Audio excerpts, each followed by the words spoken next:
Hello, I'm Paul Beckwith, and in this video, I'm going to talk all about global tipping points. And in fact, over the next little while, I'll be doing quite a few videos on the idea of tipping points in the climate system because it's vitally important. And also on my desktop, some of my tabs still open are this particular report by the University of Exeter Global Systems Institute, and it came out during the COP, I believe, last year. So it's been sitting on my desktop for a while because it's vitally important, and it's almost 500 pages long. That's why I haven't discussed it. So, rather than read the whole report and then do videos, I'm going to read a section of the report, do a video. There'll be other videos in between, but eventually I'll get through the 500 pages of the report, and you'll be an expert on these global tipping points. Now, so this is the website, globaltippingpoints.org, and when we talk about tipping points, we have to talk about, it involves Timothy Lenton, of course. So global tipping points. So here's some they have different symbols to represent both positive tipping points, like wind, for example, governance, good discussions, using the facts, etc., and then floods and melting glaciers for the negative tipping points. Positive and negative are they're as you commonly expect. Like positive is a good thing, negative is a bad thing. So when we talk about positive tipping points, we're talking about things that are really good, accelerating change. When we're talking about negative tipping points, we're talking about things that are really bad. Now, if we use positive and negative in front of feedbacks, it means the complete opposite thing. So a positive feedback is a reinforcing feedback that accelerates things. And, often those things are worse with climate change, of course. And a negative feedback is a breaking or halting or reducing feedback, which slows down something. Okay, so that's a bit confusing to people, using positive and negative in terms of feedback. So what they've done, and I like what they've done, is they talk about tipping points. So positive tipping points are positive, good things. Negative tipping points are things that we don't want, things that we want to halt. Okay, so that's the way. So they've made it more readable and understandable to the general public. Okay, so this is their website, globaltippingpoints.org. They define what a tipping point is. There was a conference, resources, contact information, etc. Okay, so let's start looking at the report. The web page first. So Global Tipping Points is led by Professor Tim Lenton from the University of Exeter's Global Systems Institute, with the support of more than 200 researchers from over 90 organizations in 26 countries. So it's a huge undertaking. They launched the report at COP28 on December 6, 2023. So the report is an authoritative assessment of the risks and opportunities. It's got both, of both negative and positive tipping points. Notice it's not feedback, it's negative and positive tipping points in the Earth system and society. And they've got some funding by the Bezos Earth Fund to do the report. So there's actually some words from Dr. Andrew Steer, who's the president and CEO. If anybody knows this guy, send him my way. It'd be great for my work to be funded by the Bezos Earth Fund. I could get my own private jet, right? Yeah, right. Okay, so some of the key messages and key recommendations. There's a summary report at the beginning, which is good. I mean, it's 494 pages, and who's going to read all that besides me? And you, of course, watching this video. I'll inspire you, hopefully, to read it all. So harmful tipping points in the natural world pose some of the gravest threats faced by humanity. Triggering these will severely damage our planet's life support systems and threaten the stability of our societies. And most people and models don't take this into consideration. So there's an intro, why the report was written, who's most concerned about it, how serious it is, And the idea is to mobilize transformative social change, to alter the trajectory that we're on, to achieve sustainability and promote social justice. So the report has a whole bunch of different sections. You know, section 1, Earth system tipping points. So the three major domains: the cryosphere, the biosphere, and the circulation of the oceans and atmosphere. Then the impacts of these tipping points, if they were to happen. First of all, the human impacts of the Earth system tipping point, then the potential couplings to negative tipping points in human systems, right? Like scarcity of food triggering war and political unrest, for example. Then section 3 is governance. You know, how do we govern the Earth system given the tipping points and their associated risks, right? So, and this is really lacking in any governance that people talk about up to now. So we need to look at the governance of mitigation, prevention, and stabilization of the Earth system.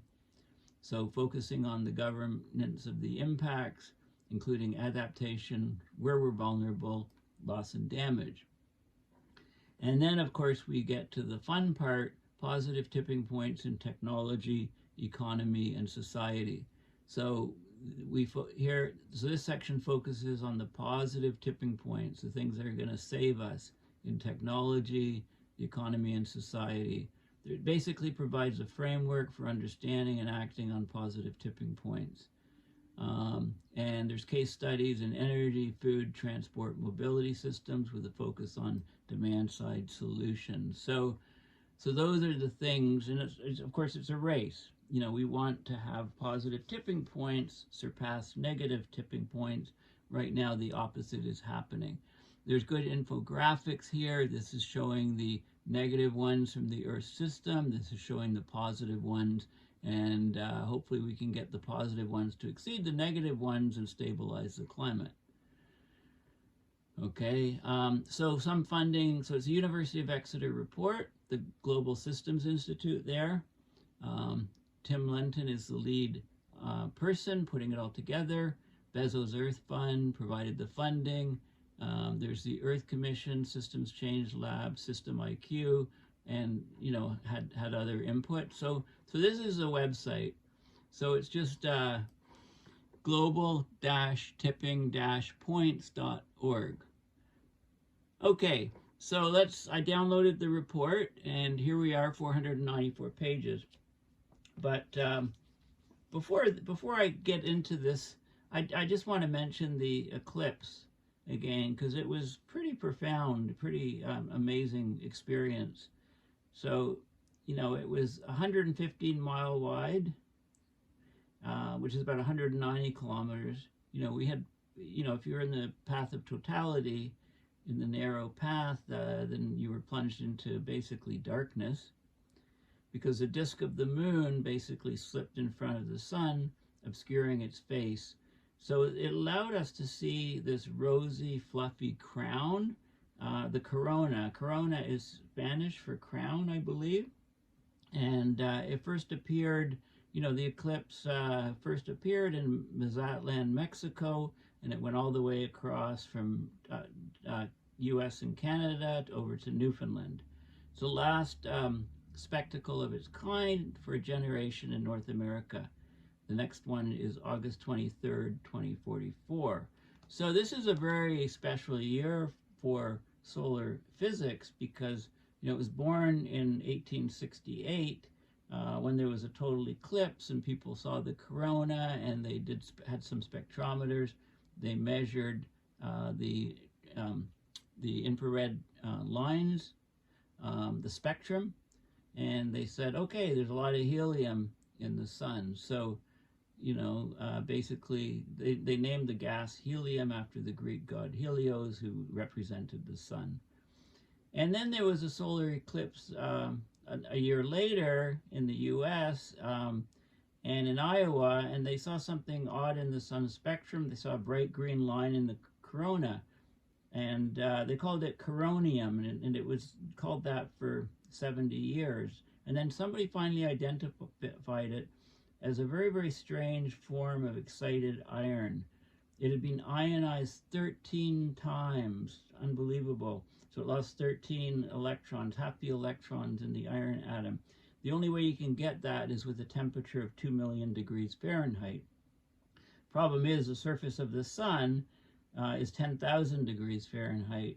200 times, you need 200 times hotter than the surface in order to get this iron ionized 13 times. So this means the corona was at least 200 times hotter than the surface. So it'd be sitting in front of a campfire in a seat 200 times hotter than the burning wood. So like what was going on? So this was the birth of solar physics. And basically, you know, the physics really is strange in the corona at 2 million degrees Fahrenheit, and I'm using Fahrenheit for our American friends. So this is a very special year because not only was there an eclipse special for solar physics, but there's actually two satellites that are there's actually two satellites that are studying the sun. One of them is almost right in the corona. So we're discovering a lot about the sun. Okay, so I digress. Okay, so let's go back to as I learn more about the sun. By the way, I'm reading an article in Scientific American, March 2024, on the solar eclipse. This is where I'm getting this information from. Okay, so the report, 494 pages. Let's dive into it and talk about the beginning couple sections. First 30 or 40 pages. So global tipping points, report 2023. You can download it, download the PDF and start having a look. And it's a good read because there's lots of pictures. So Tim Lenton is the report lead, Global Systems Institute, University of Exeter, UK, the Earth Commission. Okay, lots of authors. Okay, acknowledgements to Professor Tim Lenton, Global Systems Institute, Exeter, University of Exeter, inspiringly led this ambitious report, holding the team together, providing expert feedback, and championing the aims, key messages, and recommendations. Now, I remember when he came out with his paper, I think it was in 2008, on global tipping points, and it really started opening eyes, and of course, we're experiencing a lot of these things now. Okay, so basically, let's go into the gist. So it's very comprehensive, why all about general stuff on tipping points. What is it?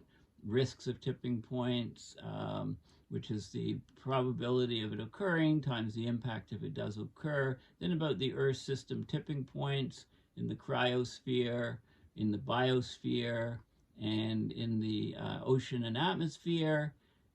Current state of the knowledge, stuff on clouds. It goes into the details, and it goes all the way through into governance, into what society can do, effects on water, food, everything. It's a very, very comprehensive report. So let's talk about the beginning. Okay, download it and have a look yourself. Okay, so this guy here, this is Dr. Andrew Steer, President and CEO at Bezos Earth Fund. So here's a puzzle. I like his foreword, so I'm going to talk about it. Here's a puzzle, he says. Ask a group of the world's leading experts on climate change where they stand on the pessimistic, optimistic spectrum, and you will get answers on both ends.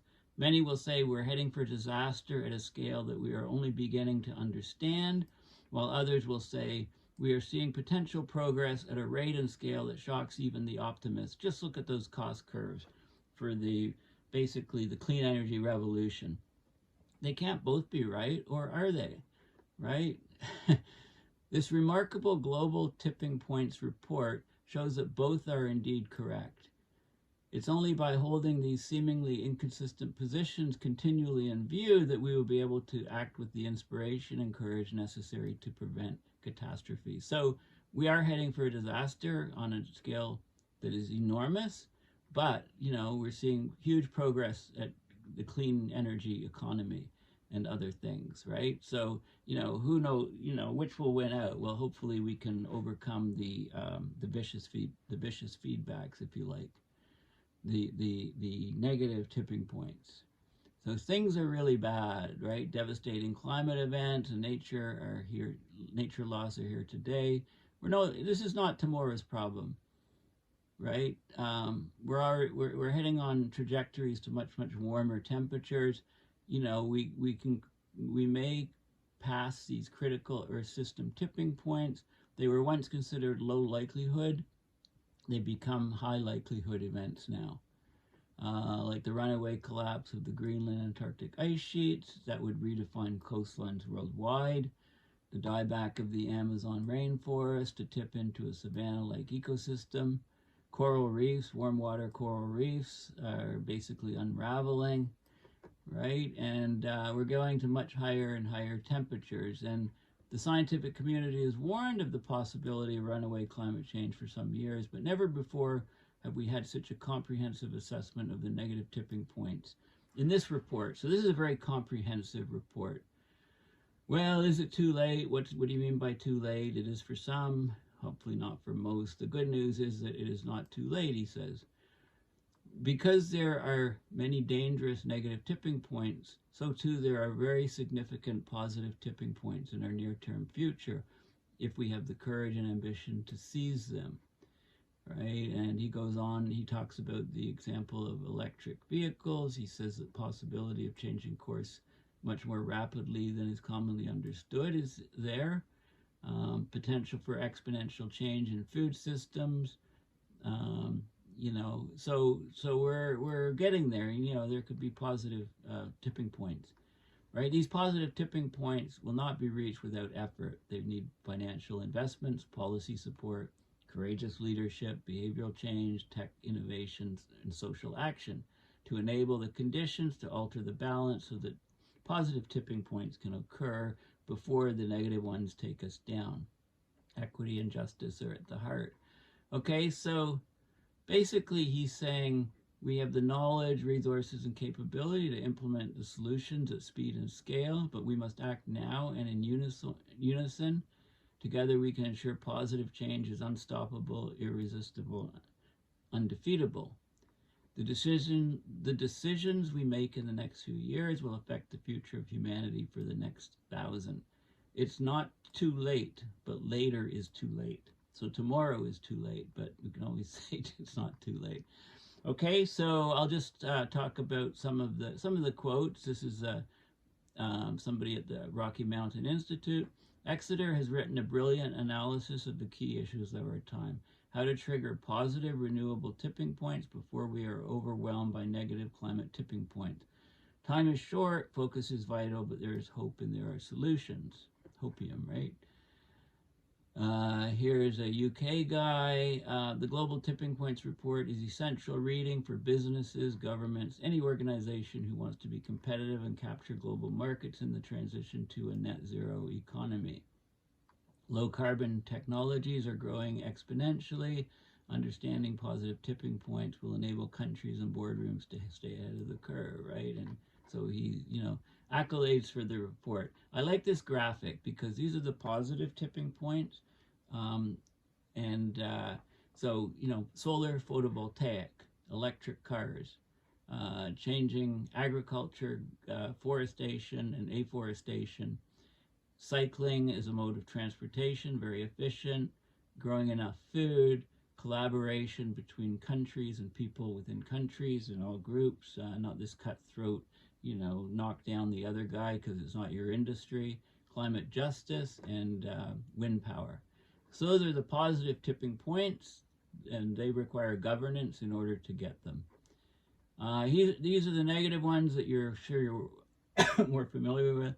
Loss of forest, loss of ice on the poles, wildfires.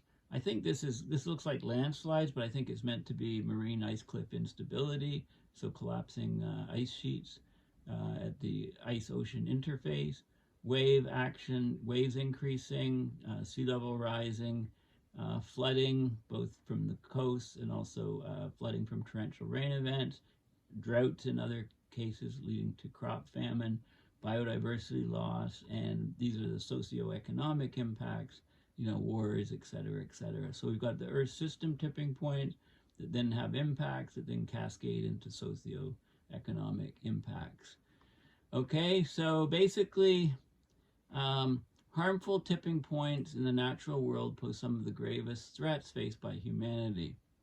Their triggering will severely damage our planet's life support systems and threaten the stability of our societies. Right? All this stuff is already happening. For example, and I call this the mother of all tipping points.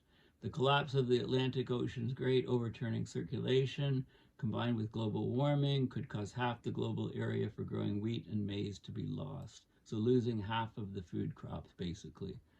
5 major tipping points are already at risk of being crossed due to warming right now. 3 more threatened in the 2030s as we exceed 1.5 on a regular basis. Now, we went over for a year already, and we're rapidly going higher. So I think we're going to have to wait till the 2030s. The full damage caused by negative tipping points will be far greater than the initial impact, right? Because the effects will cascade through globalized social and economic systems, could exceed the ability of some countries to adapt. It's already happening. There's some things that countries just cannot adapt to. Countries around the world each have different levels of resilience, and there's different levels of resilience even within sectors and places within countries. Okay, negative tipping points show that the threat posed by the climate and ecological crisis is far more severe than is commonly understood and is of a magnitude never before faced by humanity. We've never had to face this before. Okay, we're on a disastrous trajectory. Crossing one harmful tipping point could trigger others, causing a domino effect of accelerating and unmanageable change to our life support systems. Preventing this and doing it equitably should become the core goal and logic of a new global governance framework. Prevention is only possible if societies and economic systems are transformed to rapidly reduce emissions and restore nature. Okay, so the current approach of linear incremental change favored by many decision makers is no longer an option. We're past this point. Okay, we need transformational change. Where desirable changes in society become self-propelling. Human history is flush with examples of abrupt social and technological change, right? Think of exponential increases in renewable, the global reach of environmental justice movements, accelerating rollout of electric vehicles. Negative tipping point threats could be mitigated if there is a vast effort to trigger other positive tipping point opportunities. So it's a race. It's race between the good and evil, good and bad, basically. Good and evil, I was going to say, but climate's just doing its thing. I wouldn't call it evil. It's people that are evil. Unfortunately, in the time lag during which appropriate governance and action might be realized, negative tipping points could still be triggered. So we have to be make society more resilient to minimize the vast and unequal harms. Okay, and there's this resiliency, there's a lot of no regrets actions that we need to do anyway to make society more sustainable, equitable, and prosperous. And they gain us the stabilization, they take us towards stabilization of climates. So the existence of tipping points means that business as usual is now over. Rapid changes to nature and society are occurring and more are coming. If we don't revise our governance approach, these changes could overwhelm societies as the natural world rapidly comes apart. Okay, so that's where we have it. So some of the key messages, I like the graphics and so on. Okay, so some of the key messages here.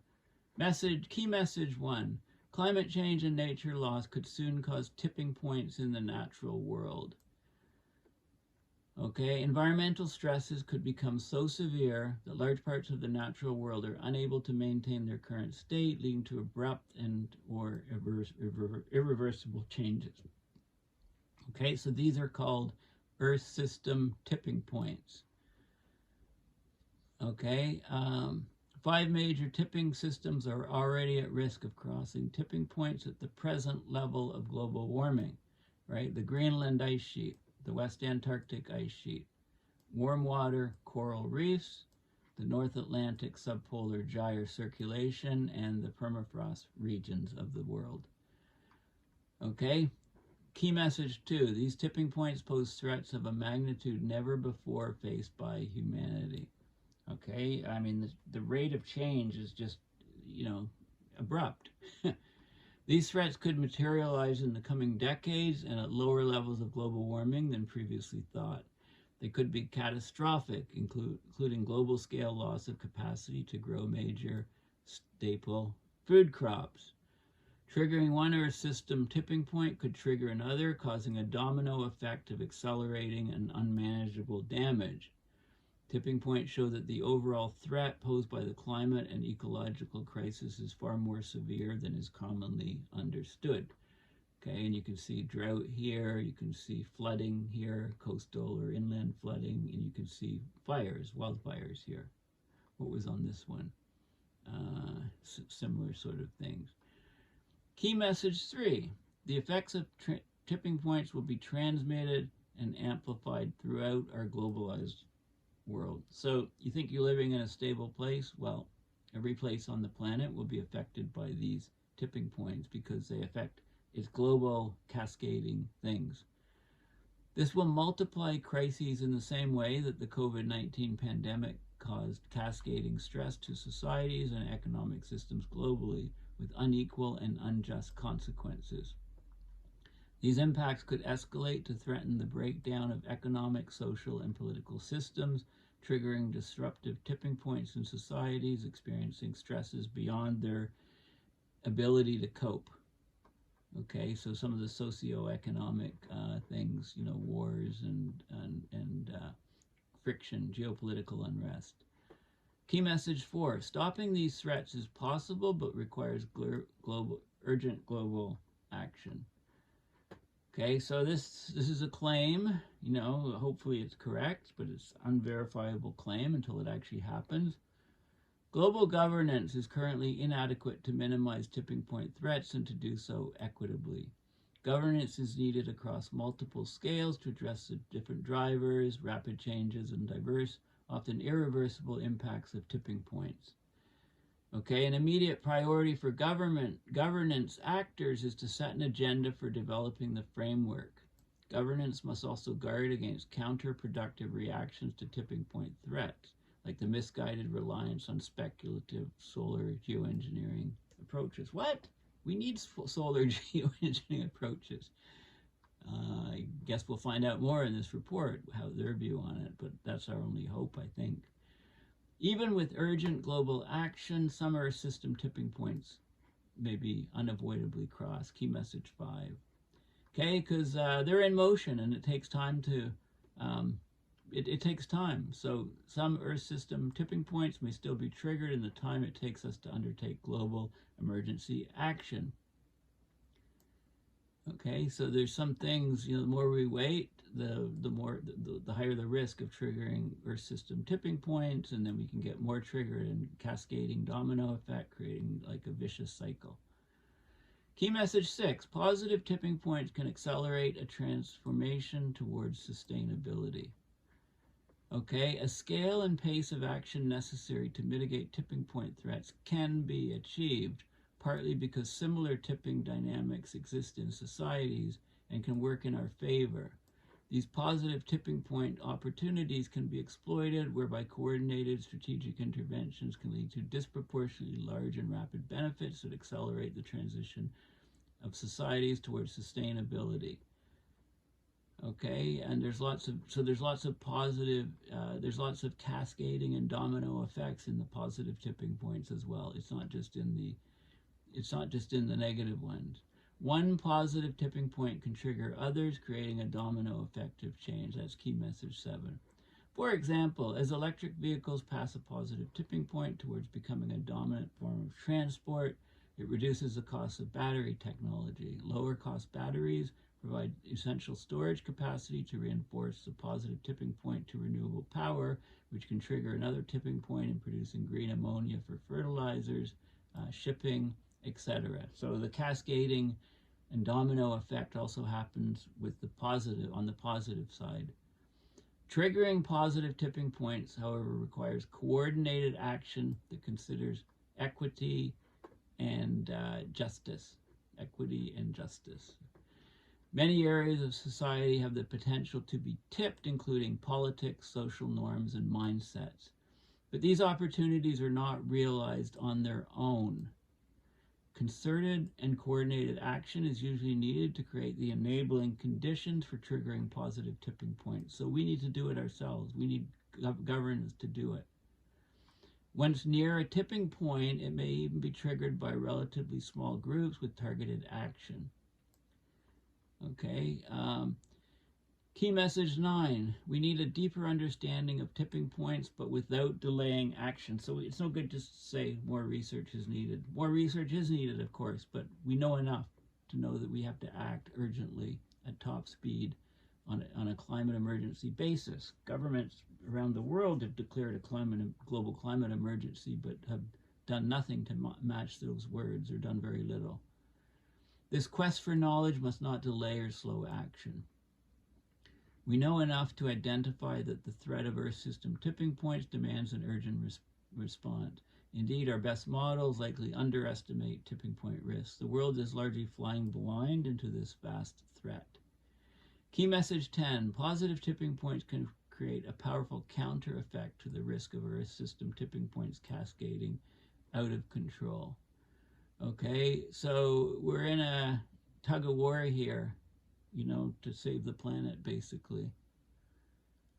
Both protecting and enhancing our collective ability to realize positive tipping point opportunities, even as damaging events escalate, can create a powerful counter effect, avoiding spiraling into disaster.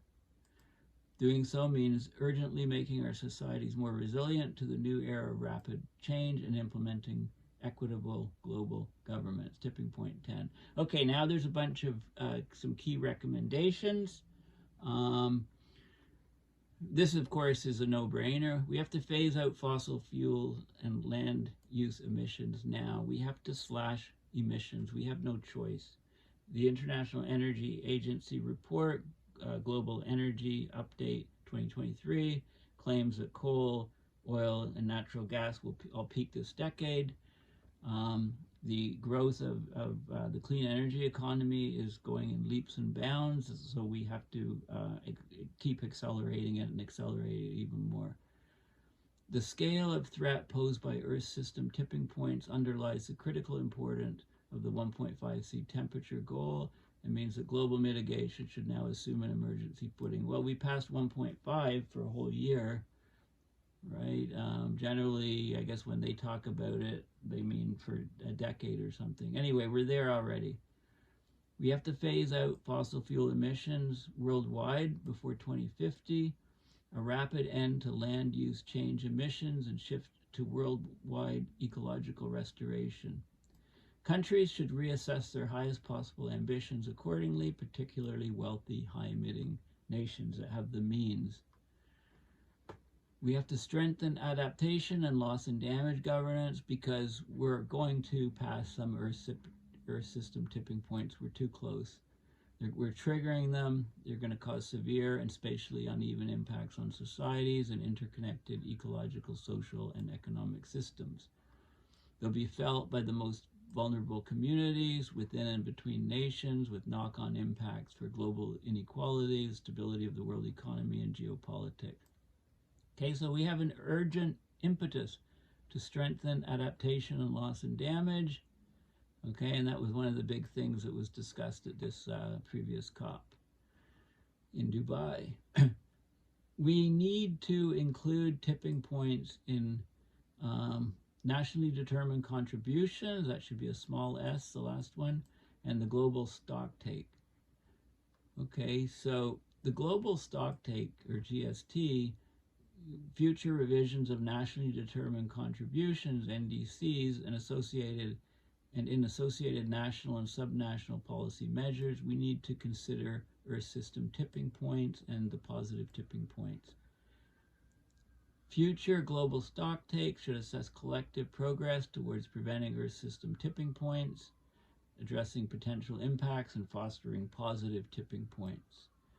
Okay, so This is a roadmap to our survival. We need to coordinate policy efforts to trigger positive tipping points. Okay, they don't just happen. The positive ones don't just happen. We need governance, business, and civil society to bring them forward in politics, economies, technology, culture, and behavior. A focus on super leverage points. Not all of them are equal. Some of them have huge effect for a minimum of work, right? Huge benefit versus costs. Okay, there's some examples: power, road transport, green hydrogen, ammonia, and food. All those could create a cascade of positive changes. We need to convene a global summit specifically on tipping points, probably have it annually. It should be part of the COP, or maybe a separate conference would be better. The UN Secretary General should convene a global summit on the governance agenda for managing Earth system tipping point risk and maximizing coordination on triggering positive tipping point opportunities to speed up mitigation and resilience. Should be a forum for government, industry, and civil society, like the existing COPs, right? And it should also be on the agenda of key international conferences, like the 2024 meeting of the G20 when it comes up in Brazil. Okay, we need to deepen knowledge of tipping points and its translation into action, right? Of course, but we don't want that. We know enough to act already. This can't hold us back, but we need improved science policy engagement to more effectively and rapidly convert knowledge into action, so that the lag is not so great. Like, time is of the essence. Okay, we're getting urgent changes. And then there's an executive summary or system tipping point. So, okay, so this is a high level executive summary, and then we'll go into the details in future videos. I'm going to cover about 7 more pages, and then we're done for today. So basically, there's more than 25 Earth system tipping points have been identified from evidence of past changes, observational records, and computer models. 6 Earth system tipping points in the cryosphere. So this is loss of Greenland ice, loss of Antarctic ice sheets, West Antarctic ice sheet. There's localized tipping points for glaciers and permafrost thaw, large-scale tipping dynamics in the sea ice and permafrost. Okay, in the biosphere, there's 16 Earth system tipping points identified, including forest dieback in the Amazon, savanna and dryland degradation, lake eutrophication, die-off of coral reefs, die-off of mangroves, die-off of seagrass meadows, and the collapse of the fisheries. In the ocean and atmospheric circulations, there's 4 Earth system tipping points identified: the AMOC, the North Atlantic Subpolar Gyre, or SPG, Southern Ocean overturning circulation, and the West African monsoon. I've talked about the Southern Hemisphere a lot lately. Some Earth system tipping points are no longer high-impact, low-likelihood events. They're rapidly becoming high-impact, high-likelihood events. There's multiple drivers destabilizing tipping systems, including climate change for most, as well as habitat loss, like deforestation, nutrient pollution, and air pollution. Okay, tipping of warm water coral reefs is likely. We can't rule out that 4 other systems may pass tipping points. Ice sheets in Greenland, West Antarctica, the North Atlantic Subpolar Gyre, SPG, and parts of the permafrost, subject to abrupt thaw. Okay, coral again, the Amazon rainforest, subglacial basins, that's at 2 degrees Celsius global warming and beyond. Greenland and West Antarctic ice sheets are likely to become locked in, the loss and irreversible collapse. Okay, Amazon is mentioned.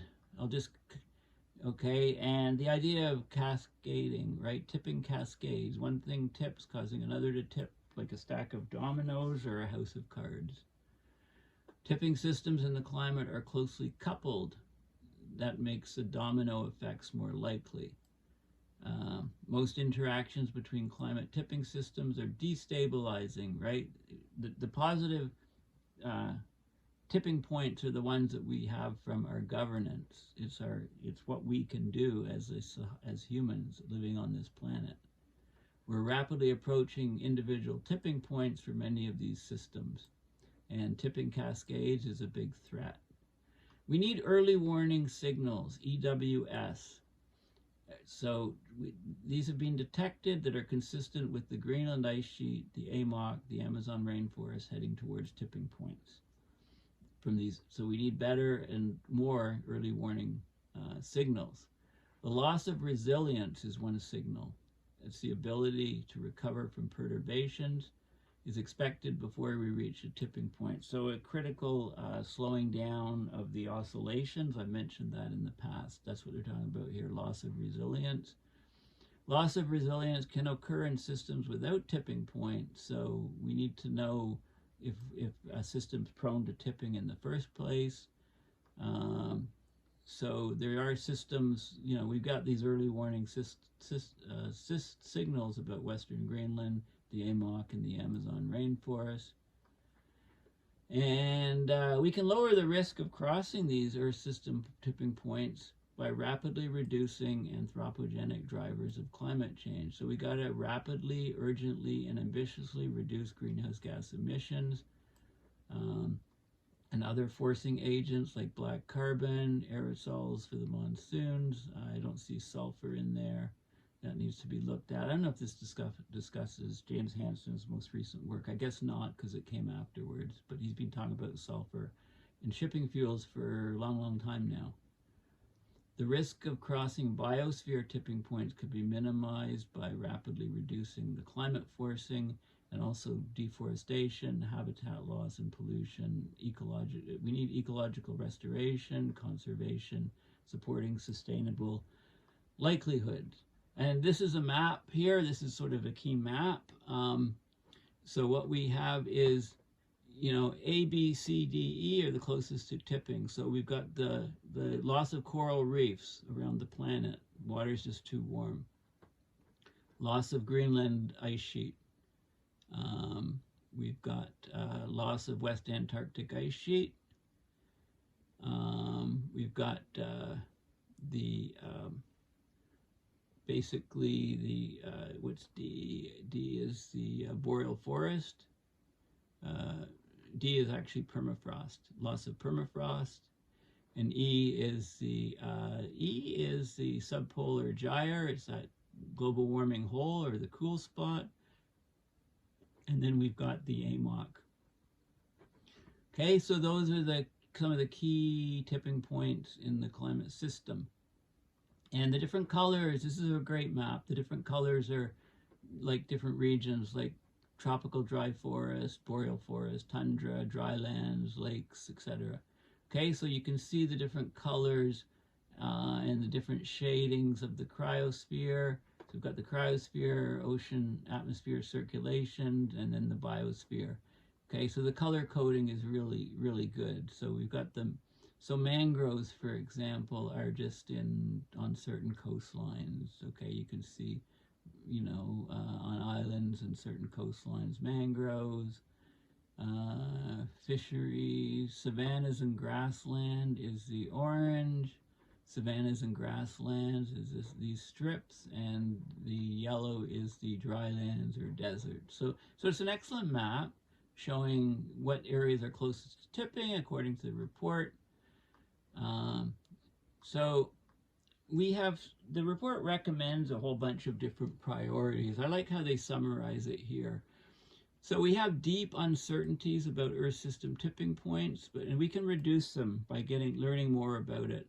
So we have short observational records, limited resolution of important feedback processes and models, make assessing the existence and likelihood of tipping points difficult for many systems. So there's key process uncertainties in the cryosphere, like the potential for marine ice cliff instability. In the biosphere, the complex interactions between eco-hydrological and fire feedbacks, and the ocean and atmospheric circulation, the resolution of small-scale processes like ocean mixing. So we need research. We need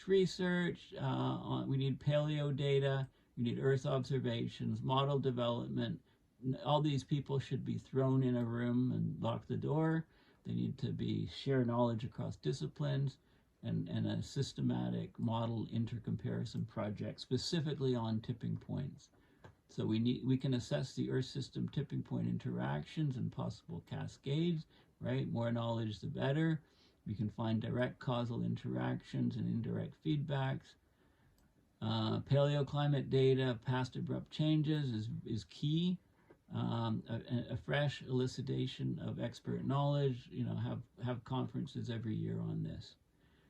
And, we can improve our early warning of Earth system tipping points. Okay, so we need early detection methods to give us signals to say, yeah, we're in trouble here, right? And I think we do have a lot. Of course, the impacts are huge of these tipping points. So crossing Earth system tipping points would have severe impacts on people and biodiversity. So Amazon dieback, ice sheet collapse, permafrost thawing, collapse of the AMOC have the potential for severe impacts on water, food, and energy security, on health, ecosystem services, communities, and economies. Like Amazon dieback, for example, would be a catastrophe for biodiversity. It would add to global and regional warming. It could put 6 million people at direct risk from extreme heat stress, cause about between US 1 trillion and 3.5 trillion in economic damages. It would just be huge. It's hard to put price numbers. Antarctic ice sheet instability could lead to a potential sea level rise of 2 meters by 2100 just from Antarctica alone. That would expose 480 million people to annual coastal flooding events. Permafrost thaw, it would add significantly to global warming, putting all that carbon into the atmosphere, ocean system. It already damages property and infrastructure. 70% of current infrastructure in permafrost regions are in areas with high potential for thaw, just by 2050, just over the next few decades. Of course, the AMOC would reduce collapse, would reduce crop productivity across large areas of the world, with profound implications for food security, especially in Europe. Negative social tipping points triggered by climate change and Earth system tipping could have catastrophic impacts on human societies, right? So it threatens this Earth system destabilization. It threatens to disrupt societal cohesion, increase mental disorders, and amplify radicalization and polarization. It has the potential to escalate violent conflicts, mass displacement, and financial instability. Well, look at all these things and look at today. Look at what's happening today. Negative social tipping points would hamper collective mitigation efforts and capacities to respond effectively, right? Impeding positive futures, right? So if societies fail to restabilize the Earth system, we will not stay in a business as usual state. Instead, negative social tipping points will bring about another societal system state, likely characterized by greater authoritarianism, hostility, discord, and alienation. Countries will look within, right? It can cascade to create systemic risk, right? There's empirical evidence that we can extrapolate on known feedbacks in complex human natural systems, suggests that tipping points in social and natural systems could plausibly cascade with catastrophic risks for human well-being. Okay, so we need to look at this more. Early warning signals, anything that tells us something's going to happen in advance is a good thing. Lets us be ready for it. Okay, so priorities to advance knowledge. We need improved assessments of Earth system tipping points and negative social tipping points. There's uneven and incomplete assessment of the impacts of Earth system tipping points on people, social systems, and ecosystems, with almost no work on understanding the vast range of potential human and social impacts. We need those connections. We're living through them right now. Okay, we're systematically underestimating all of the risks. Okay, so we need to correct that. We need to prioritize figuring out what's going on with these tipping points. So this is much of the same thing. We need monitoring programs, knowledge institutions, and research funders supporting coordinated interdisciplinary research programs focused on building understanding of interactions between climate and social tipping point. So this is a huge area where we don't know a lot. I mean, we have got feelings on it, right? We need to improve our capacity to anticipate the negative tipping point so we can provide increased opportunity to preemptively adapt and reduce the vulnerability to the impacts. Okay, so the existing knowledge of negative tipping point should serve as an early warning to motivate urgent action, but we need to keep studying the heck out of it to find more. Okay, so we just don't know enough about these socioeconomic tipping points is the bottom line. Okay, so I'm on this section here, section 3, governance of Earth system tipping points, and I'll end my video here. And please consider donating, going to paulbeckwith.net, donating to PayPal to support my research and videos. Thanks for listening, and bye for now. And stay tuned for the next update shortly on this really critical report from the University of Exeter on global tipping points. Thanks again, and bye for now.